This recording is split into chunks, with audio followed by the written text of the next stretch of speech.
était là, on kiffait, faire chanter quelques gens, avoir quelques petites go et tout. Mais aujourd'hui, c'est devenu clairement business. Niska, je le rappelle, en tête des ventes. Ouais. Voilà. Ouais, ça marche. On va pas se plaindre. C'est ce qu'on appelle un retour gagnant. Ouais, lourd. Stratégie de blockbuster. L'album a été annoncé comme un album et en fait c'est une mixtape. Ouais. On s'y perd un peu, mais les hits sont là. Ouais, les morceaux sont là, tout est là. Le travail y est. Ça s'appelle Le Monde est méchant. On y retrouve des morceaux avec Hamza, Nino, Guy de Besbar et un tube indétrônable avec Maes. Ouais. La question, Niska, c'est, on en parlait juste avant l'émission, quand on est dans tous les foyers, avec des morceaux comme Réseau, quand on est partout et qu'on s'est fait connaître par la rue, par les voitures, est-ce que c'est important de garder ça en fait? Ouais, c'est important, c'est la base. Comme je t'ai dit, c'est ce qui permet de garder sa base, c'est ce qui permet de pouvoir regarder, de pouvoir voir d'autres horizons, tu vois ce que je veux dire? Ça veut dire pour moi, c'était important de pouvoir confirmer dans ce créneau-là, d'une à la fois pour pouvoir moi-même me mettre en confiance et de deux pour pouvoir regarder plus loin après, tranquillement. Quand on écoute ce projet, Le Monde est méchant, on a l'impression, tu me dis si je dis une bêtise, ouais, d'entendre un sportif de haut niveau qui est en train de penser à la reconversion. Ouais. Il y a un côté comme ça où en fait on se dit bon bah Niska, ok c'est un artiste mais c'est aussi un businessman, c'est un entrepreneur, ouais, et il est en train de fomenter son plan. Comment t'étais, tu sais que ça me fait flipper ce que tu viens de me dire. Pourquoi? Parce que c'est vraiment vrai quoi. C'est vraiment vrai, et t'es la première personne qui me dit ça. J'ai enregistré avec mon pote, je suis sûr qu'il peut même pas te dire ça lui, il a enregistré tous les sons avec moi. Ah, mais ça c'est des trucs profonds en fait. Ouais. C'est vraiment des trucs qui sont dans et que tu me les sors, c'est que t'es chaud Mouloud. C'est toi qui es chaud. T'es chaud, ouais, mais vraiment ouais. Donc tu vois cette comparaison avec un sportif de haut niveau? Ouais, je la comprends parce que pour moi j'assimile mon métier à du sport clairement. Et pour moi je suis en compétition tout le temps, je regarde tout le temps des matchs de boxe, pour moi c'est comme la boxe, c'est comme le foot, c'est comme tout en fait, tout ce qui est sportif. C'est que sans entraînement, tu perds ton talent, tu perds tout et qu'à la fin tu te fais dépasser par des petits qui s'entraînent. Clairement. Et ça c'est dans ce métier-là, on le retrouve fort. Donc voilà, déjà ça c'est dans un premier temps, et dans un second temps, bien sûr qu'aujourd'hui avec tout ce que j'ai vu aujourd'hui durant ces 5 ans, j'ai appris pas mal de choses dans le business et que j'ai envie de grandir dans ça aussi. Ouais. Tu vois ce que je veux dire, j'ai envie de grandir et de pouvoir toucher à d'autres trucs, et notamment le sport qui m'intéresse beaucoup. Donc ouais, t'es chaud. Qu'est-ce que t'as appris dans le business de la musique qui te servira plus tard dans le sport? Si tu deviens agent, si tu deviens... Déjà la première chose primordiale vraiment qui est importante pour nous, en tout cas quand on vient des quartiers et tout, et c'est pas des choses qu'on retrouve souvent, c'est l'organisation, d'être organisé. Rien que ça, c'est tout bête, tout con, mais c'est la base déjà, d'avoir une organisation, une équipe bien organisée, avoir une structure, tu vois, quelque chose de structuré, de solide, ce qu'on retrouve pas dans beaucoup d'équipes, tu vois. Et rien que déjà de ça, tu peux là déjà avoir plusieurs objectifs et créer déjà beaucoup de choses. Et dis-moi encore si je me trompe, mais j'ai l'impression que le prochain Niska servira de l'influence qu'il a grâce à la musique pour faire des ponts entre un monde que t'as découvert et celui d'où tu viens. Ouais, de ouf. Bah après c'est un peu l'objectif, hein. Pendant 6 ans, tu as travaillé sur l'image d'un produit, et aujourd'hui le produit il a une valeur, et aujourd'hui c'est ça, c'est de s'en servir clairement. C'est pour ça que je te dis qu'on parle de business. Aujourd'hui, quand je parle de moi-même, je sais que c'est du business. Vous clairement. Écoutez Europe 1 avec l'un des futurs grands entrepreneurs de France. C'est le Mark Zuckerberg du 9-1. Le Elon Musk de la trappe. T'as conscience que maintenant, Nino, Maes ou toi, vous pouvez plus marcher dans la rue, vous avez atteint le statut de rockstar? Rockstar. Parce que maintenant les rappeurs ont le statut de rockstar en France. Ouais, c'est vrai qu'on a un bon, quand même la notoriété elle est plus pareil. En fait, on est plus vu pareil, ça fait moins peur. On fait moins peur. Tu vois, on fait moins peur. Avant, le rappeur, ça faisait vraiment la cité, les wesh, les mecs, voilà quoi. Mais aujourd'hui, ça fait moins peur. On a un truc où ouais, les gens ils se sentent représentés par nous. Il y a une féminisation du public aussi. Aussi, beaucoup, ouais. Avant, c'était moins, parce que je sais que même dans mon entourage et tout, de ma grande sœur ou de ses copines et tout, ils écoutaient pas beaucoup de rap à l'époque. Plus des trucs américains. Aujourd'hui, quand je vois sur ma petite sœur ou tous les trucs, ils sont carrément branchés. C'est eux qui te disent les albums qui sont sortis et tout, ils sont chauds. Il y a aussi une hybridation des genres avec une grosse influence de la musique africaine. Ouais. C'est quelque chose aussi que t'as un moment représenté. Et j'ai l'impression qu'aujourd'hui, c'est un rap qui redevient du rap, qui marche. Ouais, c'est normal. Je pense que tout va avec l'environnement. Ça veut dire qu'on est dans une période aujourd'hui où c'est plus l'air est à la drill, l'air est à l'esprit londonien, l'air est au coup de couteau. Tu vois. Donc c'est un peu plus froid, c'est un peu plus Ouais, c'est ça, c'est un peu plus froid. Donc du coup, on est revenu à un rap un peu plus froid et tout. Et je pense que c'est périodique et que demain, si la vibe revient en Afrique et que la vibe est bonne, les inspirations reviendront de là-bas. C'est juste qu'au ce moment, les inspirations elles viennent de Londres, je pense. Et quand on parle par exemple avec des artistes qui ont un succès majeur comme Burna Boy, ils nous expliquent qu'aujourd'hui pour eux les États-Unis c'est quasiment un pays du passé. Ah, même moi, je veux dire même nous, je sais pas eux les autres, mais moi ouais, moi les États-Unis ça me hype plus comme avant en fait. En fait ce que je te fais comprendre c'est qu'avant c'était tu regardais vraiment là-bas pour créer. Aujourd'hui tu peux regarder, ça peut venir de partout. Regarde comme je t'ai dit, aujourd'hui tu imagines en France quand même ce qui est là, et même je te parle de France mais aujourd'hui c'est devenu mondial. Mais le truc qui hype le monde aujourd'hui c'est la drill. Et ça vient pas des États-Unis. Courant musical qui vient d'Angleterre. Ça vient pas des États-Unis. Ouais. Et eux-mêmes les Américains, regarde Pop Smoke, regarde trucs, ils sont partis jusqu'à Londres. Donc c'est plus eux qui donnent l'heure en tout cas. Et je pense qu'ils ont toujours influent parce que ça reste quand même les États-Unis, ils ont toujours un truc en eux dans la culture, dans l'art, dans ce qui est artistique. Mais c'est plus que eux. Niska, est-ce qu'il faut faire preuve d'humilité artistique pour durer dans ce métier? Je pense, moi, si je devrais te parler de mon expérience personnelle, je te dirais oui. Avec un O majuscule. Tu vois, vraiment, ouais. De toujours se dire qu'un petit peut arriver beaucoup plus fort que soi. Toujours se dire que c'est pas toi qui décide, c'est pas toi qui, comment dire, ouais, que déjà ça peut arriver à n'importe quel moment, mais surtout que c'est pas toi qui es maître de ton destin. Après, tout dépend de tes convictions et tes croyances, mais moi, en tout cas, dans mes convictions, mes croyances, je suis pas maître de mon destin. C'est-à-dire que moi, je fais mon travail. Et après, c'est Dieu qui décide où il va me mettre chaque année. Ça veut dire quoi, marrant, putain de merde à la con, bordel? Qu'est-ce que j'ai de tellement poilant? Dis-moi ce qui est marrant. Les Affranchis, Joe Pesci. Joe Pesci. Tu as consacré un morceau. Pourquoi cet acteur te fascine? C'était pas spécialement par fascination, hein. C'est Chacola qui a parlé de Joe Pesci. Je pense qu'il avait compris l'état d'esprit du morceau où je voulais aller. Après, il y a toujours ce côté un peu mafieux qui est relié au rap et ce côté. Donc voilà, du coup, là, l'acteur qui m'était venu en tête, c'était lui. Et voilà, on a blasé le son comme ça, quoi. Moi, j'ai choisi cette scène parce que c'est donc le personnage de Joe Pesci dans Les Affranchis, que tout le monde prend pour un rigolo à table, parce que c'est l'ambianceur, parce que c'est celui qui fait des vannes et qui peut switcher très vite. Très vite. Ouais, bah, tu le sens pas, je suis marrant. Hein, tu sens que, à la fois il fait rire, mais à la fois il peut rire, il peut te tirer dessus, là, tout de suite, là. S'il le prend mal, le truc, c'est ça. Et c'est un peu ça, ta musique aussi. T'es chaud. Ouais. Il y a quand même ça dans ce projet Le Monde est méchant, c'est que je vous ai ambiancé, mais à tout moment, la réalité que je raconte, elle est pas vraiment marrante. Ah, c'est pas marrant. C'est que, ouais, vous avez eu une période de mois où, justement, j'étais dans une ascension. J'étais dans un moment où, voilà, j'étais jeune, j'étais fougueux, donc on m'a retrouvé sur des morceaux assez enjaillants et tout. Mais attention, tu vois, il y a quand même quelque chose au fond. C'est pas que de la rigolade, il y a quand même quelque chose au fond qui permet de faire ça aujourd'hui, ce qui permet de vous enjailler. C'est qu'il y a quelque chose au fond qui est très profond et quand même, voilà, faut que vous le voyez. Je trouve que mon public, fallait qu'il voie quand même cette image de moi, cette facette-là, que j'avais jamais donnée dans les projets d'avant, je trouve. Beaucoup d'artistes, quand ils cherchent à se renouveler, ils vont dans l'introspection. Ouais. Toi, tu vas dans la description. C'est-à-dire que le monde est méchant, ça prend tout son sens dans le genre, le monde dans lequel j'ai grandi est méchant. Ouais. Je vous montre le monde dans lequel j'ai grandi. Il est méchant, et puis ça va aussi dans le monde en lui-même, il est aussi qui est méchant aussi, tu vois. Ça veut dire qu'en vrai, mon monde, il est méchant, mais je pense que beaucoup de gens vont se retrouver aussi dans leur monde à eux-mêmes, tu vois. Parce que mon monde, il ressemble au tien, il ressemble à tout le monde, en vrai, à la finale. Je suis monsieur tout le monde, malgré qu'on peut me mettre en mode star et tout, mais au final, c'est pour faire comprendre que vous m'avez ramené là-haut. C'est vrai, j'ai tout niqué, mais je suis toujours avec vous, je suis branché, j'ai les mêmes problèmes tous les jours. La façon dont tu arrives à manier l'association entre écriture et mélodie, et c'est quelque chose d'assez rare en fait, d'être capable de dire, bah, il y a des moments où je vais mettre beaucoup moins de mots, mais pour dire beaucoup plus de choses. Comment est-ce qu'on travaille ça en fait? Est-ce que ça prend plus de temps? Pas spécialement. Je pense que tout dépend de l'émotion que l'instrument va te renvoyer, tu vois.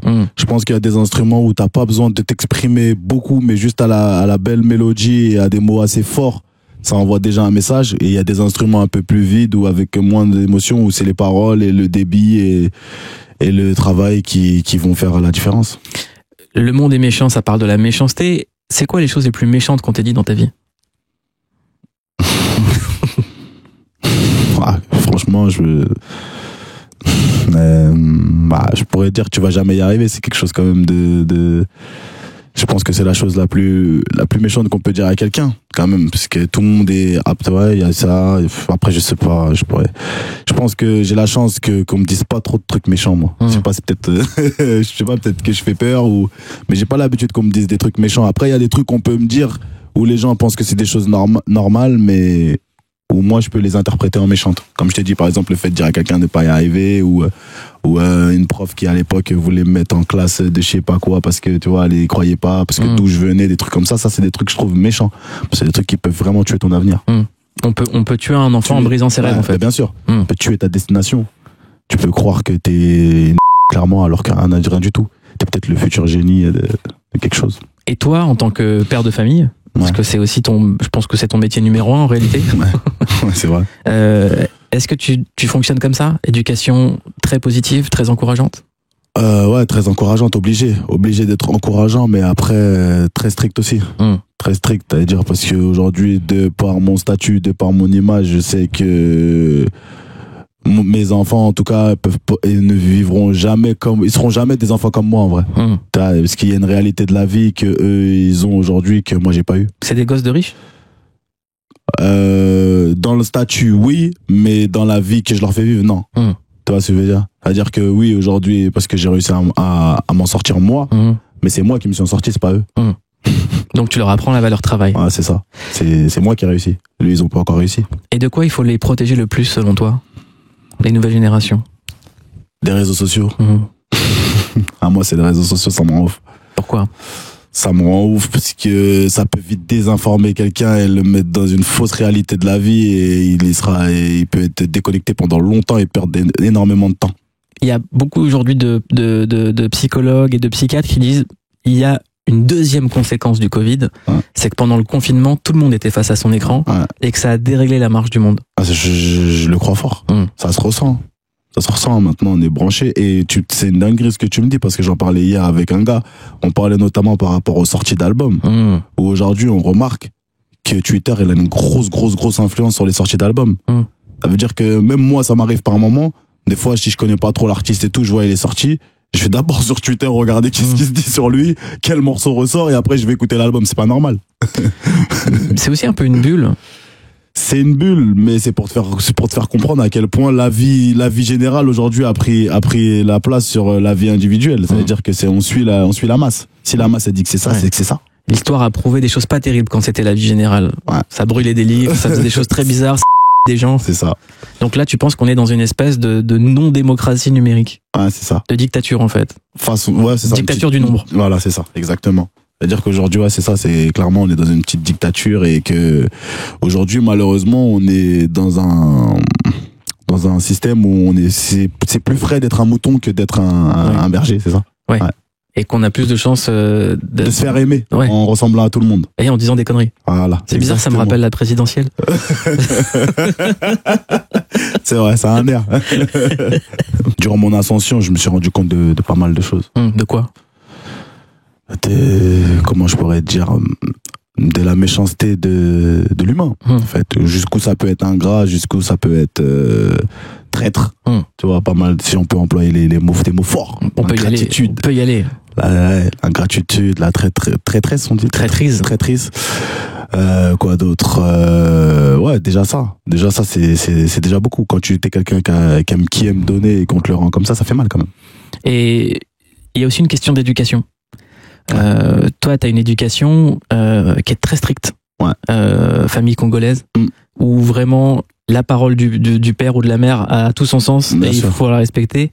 Et dans cette éducation, la reconnaissance est très important. Très important. La gratitude. Et justement, toi, est-ce que c'est arrivé justement de te dire, attends, moi on m'a pas éduqué comme ça, pour comment les gens se comportent? La plupart du temps. La plupart du temps, ça veut dire que quand des fois sur des petits trucs où tu peux faire plaisir à quelqu'un, on te rend même pas un merci, ou les gens ils ont l'impression que c'est des choses que tu leur dois, ou des trucs comme ça, de par ton éducation, tu te dirais, moi ça n'a rien à voir avec ce que ma mère m'a appris ou mon père m'a appris, tu vois. Il y a plein de choses. Après, tout le monde ne peut pas être comme toi, et ça aussi faut le comprendre. Et on a aussi l'impression que les gens qui t'ont fait le plus de mal, c'est des gens à qui tu voulais faire du bien. Ah bah oui, parce que ça fait encore plus mal quand c'est eux, tu vois. Les autres, je m'en fous, je les calcule pas.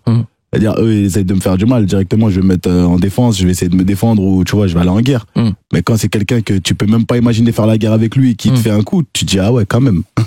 Parce qu'il y a cette espèce de mentalité où les gens pensent que le rap, c'est quelque chose de facile. Et on a toujours des gens autour de nous qui disent, mais attends, pourquoi pas moi? Franchement, c'est quelque chose de facile. Je te dis la vérité, je le conseillerais pas. Peut-être, je le conseillerais peut-être même pas à mon fils. Faire du rappeur, c'est pas facile. Bah, c'est ce que j'essaie de dire. Faut avoir la tête sur les épaules, faut avoir les épaules solides déjà. Vraiment. Il y a aussi le talent. Ouais, faut avoir le talent aussi. Faut avoir le talent, quoique c'est pas tout le monde qui l'a aujourd'hui, mais tu peux être, comme je dis, tu peux être rappeur sur 1 an, 2 ans, c'est vite fait ça. C'est vite fait de venir avec un hit qui te fait tourner 1 an, tu fais des showcases pendant 1 an, 2 ans, mais rester sur 10 ans, c'est chaud ça. C'est chaud. Et tu vas perdre des plumes, tu vas perdre des potes et mentalement ça va être chaud. Il y a une génération qui a émergé dans le rap français, les têtes d'affiche, elles s'appellent Maes, Nino et Niska. Ouais. Nino et Niska sur le projet. Ouais. Le morceau Eni, ce morceau il a été fait pendant une semaine de vacances entre Exactement. vous, en poteau. Ouais, toujours. Et vous êtes dit à la fin, et si on faisait de la musique ensemble? Et si on faisait notre travail, tu vois. Ouais. On a l'impression d'entendre 2 poids lourds du rock'n'roll qui se sont dit, allez, je suis David Bowie, t'es Mick Jagger, et pourquoi on fait pas de la musique ensemble? Mais c'était ça, c'est vraiment ça en plus. C'était vraiment le mood. On était là en vacances, en chill, on était là, on refaisait le monde et tout. Et on s'est perdu, les journées elles s'enchaînaient jusqu'à un moment où il me dit, ouais, mais je vais bientôt rentrer, t'es gros. On essaye d'en faire un quand même, tu vois. Vas-y, c'est de là, on a fait le kiff et on a fait le morceau Eni. On a eu la chance parce que, habituellement, pour la petite histoire, avec Eni, on met du temps à faire un morceau. Mais là, pour une fois, en rapide, en une fois, boum, c'était le bon. Tant mieux. Qui est-ce qui trouve les mélodies? Franchement, avec lui, je crois que il y a pas vraiment de qui est-ce qui trouve, Déjà, on a trouvé l'instru. Lui, il est en train de fredonner. Je lui dis ça, garde ça.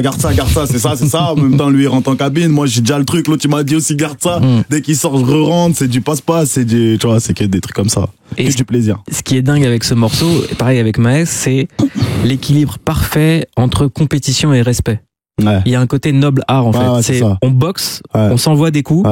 Mais on se respecte. Parce que je pense qu'on a passé l'âge où t'as vu par exemple avec Eni, on a déjà notre 4e morceau, c'est bon, on a passé l'âge de se taper dessus, de vouloir prouver que ça y est, on s'est rappé, on se connaît bien aussi maintenant humainement. Tu sais, les premiers featuring, quand tu viens, tu connais pas le gars, c'est-à-dire tu le connais pas. Tu veux le froisser, frère, tu veux l'éteindre, tu vois, clairement. Tu sais que voilà, le gars il est chaud, toi t'es chaud, faut que je le monte. Mais après, avec le temps, il y a l'affinité, il y a le truc. Et comme je t'ai dit, on rentre dans un esprit business où on se dit, faut qu'on fasse un morceau qui tienne déjà. Avant de se froisser, viens, on essaie de faire un truc qui tient déjà. Tu vois ce que je veux dire? Mais en même temps, j'ai l'impression que toi, même si t'es plus forcément à Paris et que tu te caches quand t'as pas d'actualité, que t'es quelqu'un où dès que t'entends un nouveau, tu dis, ah lui, je veux le froisser. J'ai l'impression que cet esprit te lâche pas. Moi, c'est la compétition. À défaut de me dire, je veux le froisser, c'est j'ai envie de le rencontrer. J'ai envie de voir. Donc j'ai envie de tester. J'ai envie de. Ouais, moi, je suis plus trop dans les trucs où j'ai envie de te prendre en featuring et venir t'écraser puisque c'est bien, mais si le morceau il vit pas et il te rapporte pas de sous après, ça sert à rien. Si c'est un morceau qu'on écoute sur une semaine juste pour dire, ah, t'as vu le couplet Niska, il a écrasé. Ouais, non. Le truc, c'est vraiment de créer quelque chose ensemble. C'est-à-dire que quand je vois un truc, je me dis, ah ouais, lui, on peut créer un truc ensemble. Et l'objectif, c'est de créer le meilleur produit pour pouvoir le défendre sur scène et, tu vois, faire des trucs frais avec. Les sportifs, ils ont un coach. Sportif, physique, ils ont aussi un coach mental. Qui joue ce rôle chez toi? C'est mon équipe. Tu vois, j'ai mon équipe et ça veut dire que j'ai mon manager, j'ai mon DA aussi. J'ai rencontré un DA chez Universal qui franchement a fait on a bien bossé ensemble et il a un bon rôle aussi. J'ai mon bras droit qui est avec moi aussi qui a ce rôle-là à sa façon et j'ai moi-même à la finale. À la finale, c'est beaucoup moi-même aussi. Donc c'est trop beau la vie d'artiste, mais c'est beaucoup de travail et de sacrifice. C'est beaucoup de travail, bien sûr. Niska Kobalade RR91, c'était un morceau qui vous a dépassé, ça. Ça, celui-là, j'aurais pas pu imaginer. Ce qui est dingue, c'est que ce morceau a démarré avec qu'est-ce que c'est trop beau la vie d'artiste et ça a embarqué tout le monde dedans.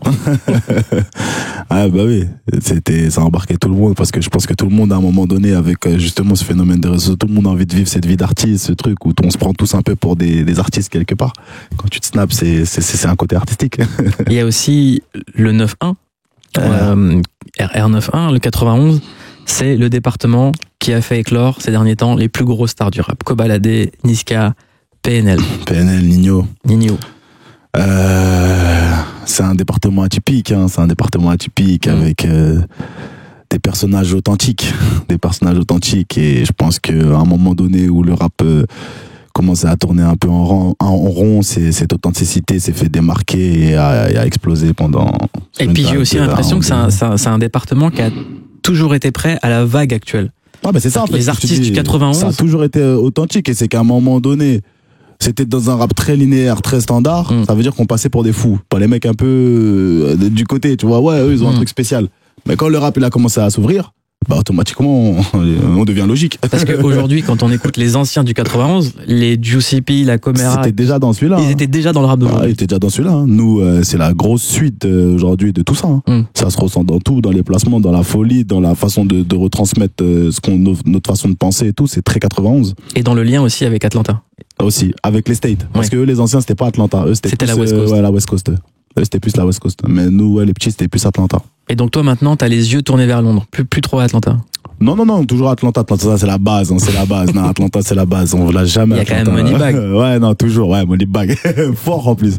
Non, Atlanta, toujours. Mais c'est que actuellement, le produit, la frappe, tu vois, la pure, la 09, elle sort pas d'Atlanta.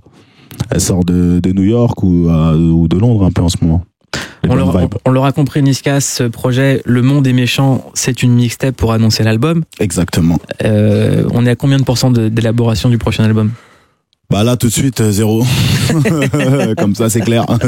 Là tout de suite j'ai pas commencé. Je vais d'abord faire une bonne petite semaine de repos là, 15 jours de repos et on va enchaîner le studio à partir de janvier. Ah ouais déjà. Ouais, directement parce que je pense que va falloir enchaîner sur deux gros projets musicaux. Donc il y aura l'album mais je pense qu'il y aura une bonne petite surprise aussi qui va arriver dans les mois à venir. Et là tu reçois par exemple déjà des productions? Non, pour l'instant j'ai tout coupé. T'as tout coupé? Ouais, pour l'instant j'ai tout coupé. Je fais 2 ans de studio comme ça. Et de quoi on se nourrit avant de préparer un album là? Par exemple, est-ce qu'on doit se vider la tête ou se nourrir faut se vider la tête. Ouais. Faut vider la tête et surtout faut savourer la victoire. T'as eu la chance parce que j'ai la chance de pouvoir avoir la victoire sur cette dernière sortie. C'est-à-dire savourer ça et comprendre pourquoi ça a été accepté, pourquoi les gens ils ont aimé ça, pourquoi peut-être ils ont moins aimé ça. Et de ça tu fais ton bilan et t'enchaînes sur la suite, hein, direct. C'est quelque chose qu'on apprend à savourer. Ah ouais, je te dis la vérité, ouais, de ouf. Et franchement, tu vois, aujourd'hui, 6 ans après, je te dis, je savoure plus Le Monde est méchant que j'ai savouré Commando. Parce que à l'époque, je savais pas savourer. Ouais, c'est ça. c'est la vérité. Ouais. Je savais pas savourer. J'étais dans le truc, t'es fougueux, ça arrive, c'est là, c'est lourd, c'est truc, tu t'assois sur ça. Mais là, aujourd'hui, non, je savoure. Et pour savourer, il faut aussi savoir resserrer les rangs et être avec très peu de personnes. Ouais. Parce que quand on savoure pas, en général, c'est qu'on a plein de gens qui disent c'est génial. Ça, et tout ce que t'as à dire, c'est ah super, merci. C'est ça. Et tu rentres chez toi, t'es tout seul. Ouais, c'est ça. Aujourd'hui, il y a un peu moins de monde et on se rend compte aussi du travail qu'on fait. C'est ça, hein. On savoure, on est content parce qu'on s'apprête pour la suite. C'est ça qui va être plus difficile. La suite, on espère qu'elle sera encore plus brillante, encore plus élégante. Plus brillante, ça c'est sûr. Mais ça va être plus dur, c'est normal. Mais ça va être plus brillant, ça. T'en fais pas pour ça, Moul. Moi, je trouve que élégance, c'est un mot qui définit Niska. Ah, merci, c'est gentil. Parce que l'élégance, elle est humaine, elle est dans la fidélité, elle est dans la loyauté, et c'est quelque chose de très important dans tes projets. C'est la valeur que tu défends le plus. L'élégance. Ouais. Merci. Bah, je savais pas. Là, aujourd'hui, tu me dis ça, je vais y prêter attention et. Ok. Et ben voilà. Sale, monsieur élégant. Merci beaucoup, Niska. On est ensemble, Mouloud.